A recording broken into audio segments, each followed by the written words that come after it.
Welcome to Beat the Street. तो आज हम बीट द स्ट्रीट के एक्सक्लूसिव एनालिसिस में आपको बताएंगे मैजेस्को डिविडेंड के बारे में। जी हाँ, इस वीडियो में हम आपको मैजेस्को डिविडेंड से रिलेटेड सब कुछ बताएंगे। आपने जितनी भी हमारे पुराने वीडियो में क्वेरीज लिखी थी, हम वो सब क्वेरीज को कंपाइल करके हम एक्सप्लेन भी करेंगे। हम आपको ये भी बताएंगे कि कितना डिविडेंड है, कब क्या टाइमलाइन है, कब खरीदना चाहिए डिविडेंड के लिए, डिविडेंड कब मिलेगा। उसके बाद हम ये भी बताएंगे कि इसके बिजनेस कुछ और है या नहीं है, क्योंकि यूएस की सब्सिडरी तो बेच दी है। लॉन्ग टर्म के लिए शेयर कैसा है, और हम ये भी बताएंगे कि इसकी शेयर प्राइस क्या नेगेटिव जा सकती है, जैसा कि काफी मीडिया रिपोर्ट्स में आ रहा है। और हम ये भी आपको बताएंगे शेयर प्राइस डिविडेंड पेमेंट करने के बाद कितना हो सकता है, आपका टैक्स कितना लगेगा अगर आप डिविडेंड का ऑप्शन लेते हैं, या फिर अगर आप कैपिटल गेन यानी अगर आप अभी बेच देते हैं। हम आपको एक्सपर्ट के ओपिनियन भी बताएंगे, और हम आपको ये भी बताएंगे कि आईसीआई बैंक और जो अदर बड़े फंड्स है वो इसे क्यों खरीद रहे हैं। ये वीडियो काफी लंबा हो सकता है, इसलिए आप इसे एंड तक जरूर देखिए, क्योंकि इससे आपको सारी जानकारी मिलेगी मैजेस्को डिविडेंड के बारे में। और जो मैजेस्को के शेयर होल्डर्स नहीं है या जिन्होंने इसे नहीं परचेज कर रखा है, वो भी इस वीडियो को देखिए, ताकि हम आपको इतनी कॉम्प्रिहेंसिव नॉलेज दे पाए, क्योंकि इस तरह के इवेंट्स आपकी नॉलेज को काफी एनहांस करेंगे और आपको आगे भी इसमें हेल्प मिलेगी, इस तरह के अगर इवेंट्स कभी रिपीट होते हैं तो। आइए हम बात कर लेते हैं डिविडेंड के बारे में। कंपनी ने, आप सभी को पता है, 974 रुपीज का डिविडेंड दिया है।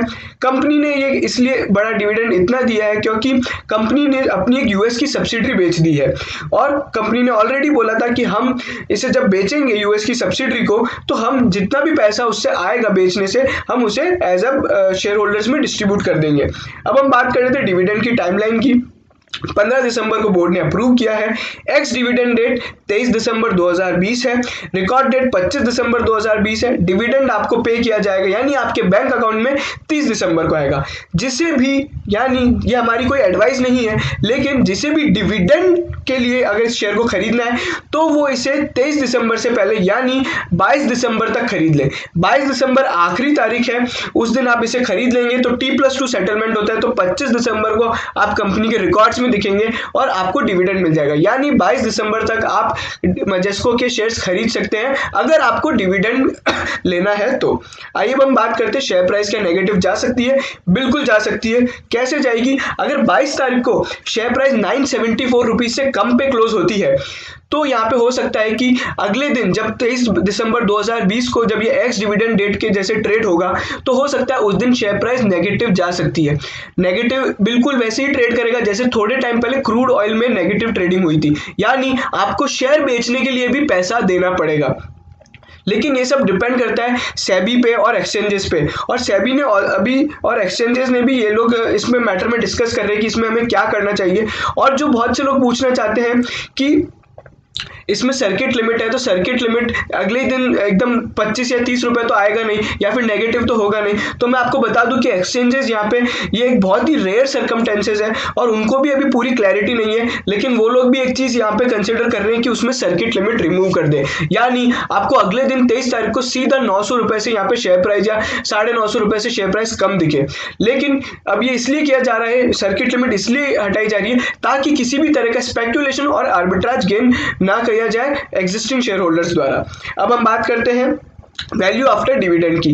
क्या बच गया है कंपनी में? कंपनी ने जो अपनी यूएस की सब्सिडरी बेची है, वो यहाँ पे 99% रेवेन्यू जनरेट करती है। इसके अलावा कंपनी के पास कोई बिजनेस नहीं है, कोई ग्रोथ प्लान्स या कोई भी एक्सपेंशन के प्लान्स नहीं है।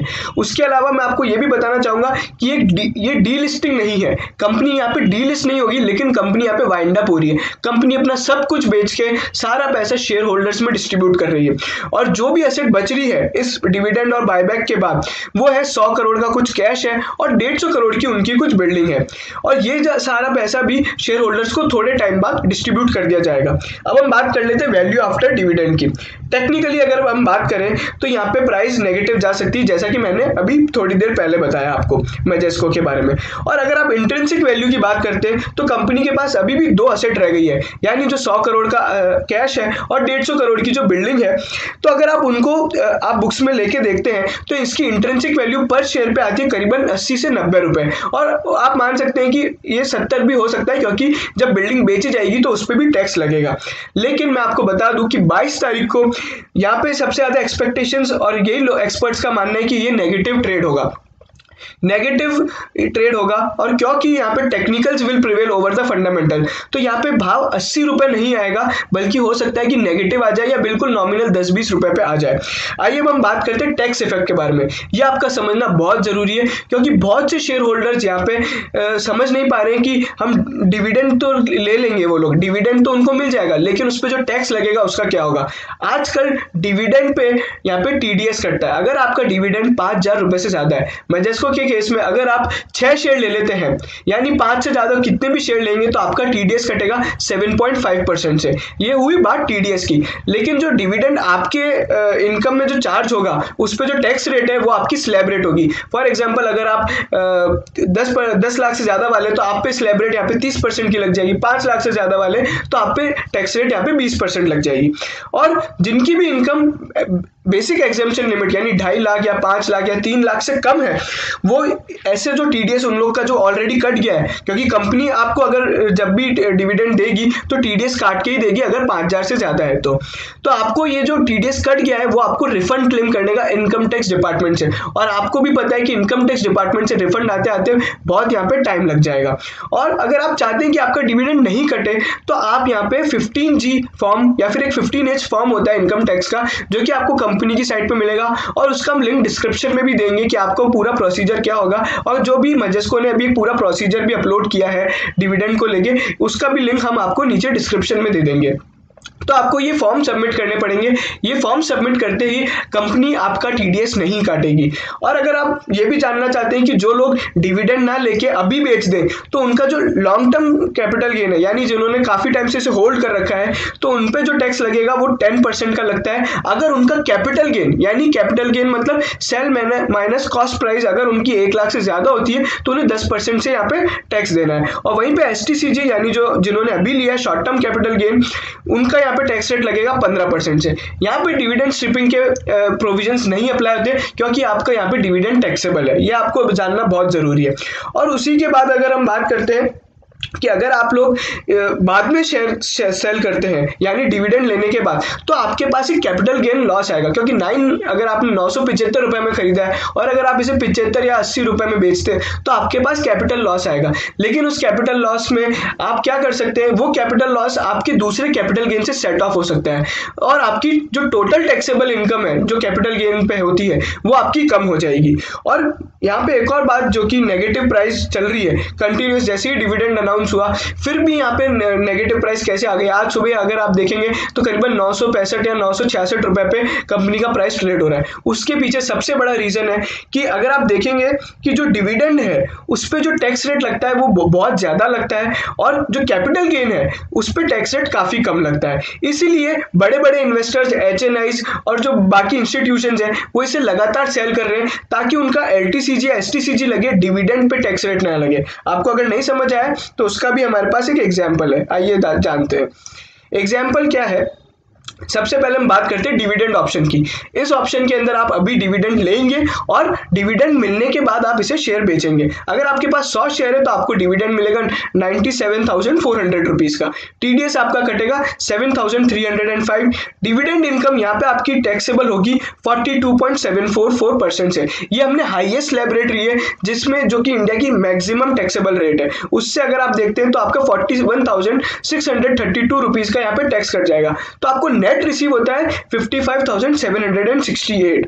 और आप कैपिटल लॉस जो आपको मिला है वो आप कैपिटल गेन की इनकम के अगेंस्ट सेट ऑफ कर सकते हैं या उसे कैरी फॉरवर्ड कर सकते हैं। अब हम बात करते हैं कैपिटल गेन ऑप्शन की, जिसमें आप डिविडेंड नहीं लेंगे और अभी 22 तारीख से पहले आप अपना शेयर बेच देंगे। तो अगर आपके पास 100 शेयर है और हम मानते हैं कि यहाँ पे आपको कैपिटल गेन 10,000 रुपए का हो रहा है और आप 974 रुपीज पे इसे बेचते हैं, तो यहाँ पे जो LTCG होगा वो आपको नहीं लगेगा, क्योंकि कैपिटल गेन LTCG में तब लगता है जब आपका कैपिटल गेन 1 लाख से ज्यादा हो।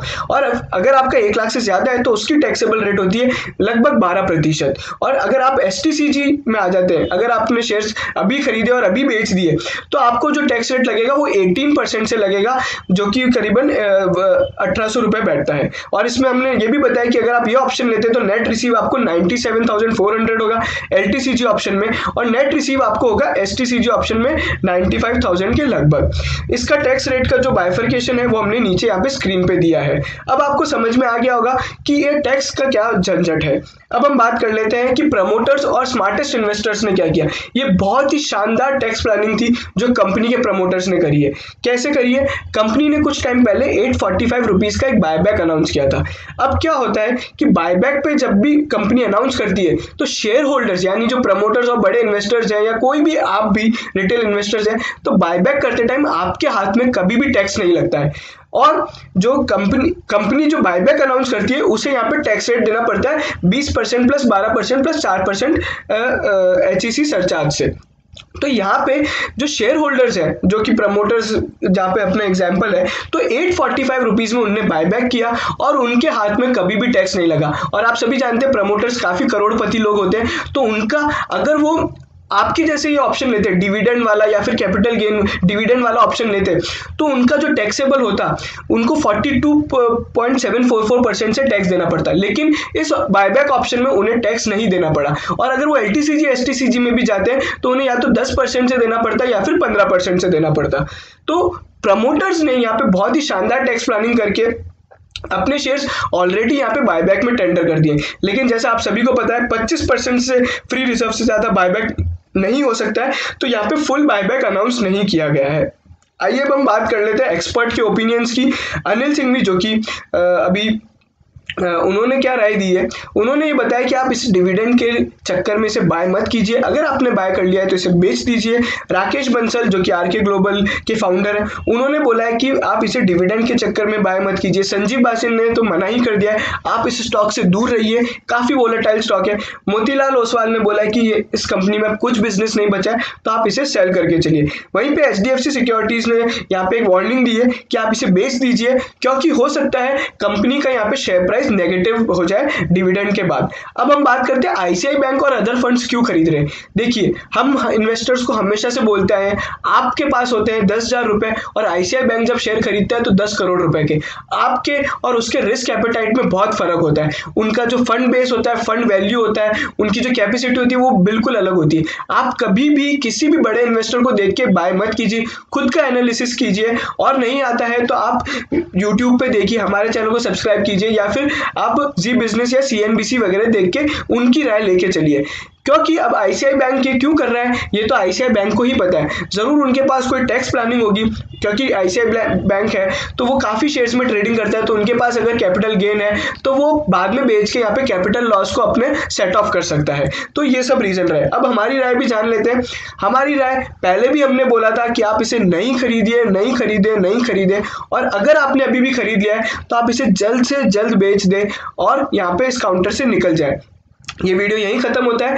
आपको पसंद आया तो लाइक कीजिए, सभी मजेस को शेयर होल्डर्स के साथ शेयर कीजिए ताकि वो भी जान सकें पूरी ये बात को और एक बहुत ही इन्फॉर्म डिसीजन ले सकें। और हम तो यही चाहते हैं कि सभी रिटेल इन्वेस्टर्स का और हमारे व्यूअर्स का यहाँ पे किसी भी तरह से लॉस ना हो। ये बहुत ही कॉम्प्लिकेटेड मैटर था, इसको समझाने के लिए हमारी काफ़ी एनालिटिक्स लगी है। और अगर आप इसी तरह के एनालिसिस जानना चाहते हैं तो हमारे चैनल को ज़रूर सब्सक्राइब कर लीजिए और बेल आइकन को दबा लीजिए। Thank you.